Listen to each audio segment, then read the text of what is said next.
Mas lalo na nga nakaka-intense ang mga ganap sa abot kamay na pangarap dahil ang buong akala ni Moira tuluyan na nilang matakasan ang kasinungalingan nila. Sobrang desperada na kasi si Moira nang malaman niyang alam ni Doc Linden ang lihim nila ni Zoe.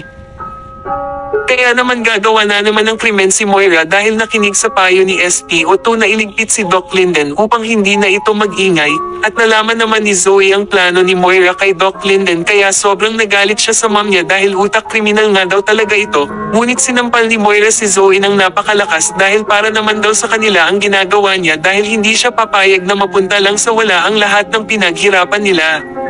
Samantala ang hindi nila alam lalo lang silang mapapahamak dahil hindi matutuloyan si Doc Linden, at magkakaroon si Doc Linden ng pagkakataon na sabihin kay Annalyn ang katotohanan, at malalaman ni Doc Linden na si Moira ang salarin sa nangyari sa kanya.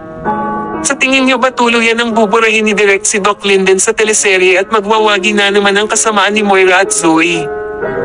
Yan ang ating pakatunghayan sa mas kapanabik-nabik at mas gumagandang abot kamay na pangarap. Maraming salamat po sa panonood at sana masubscribe niyo din po ako. Maraming salamat po.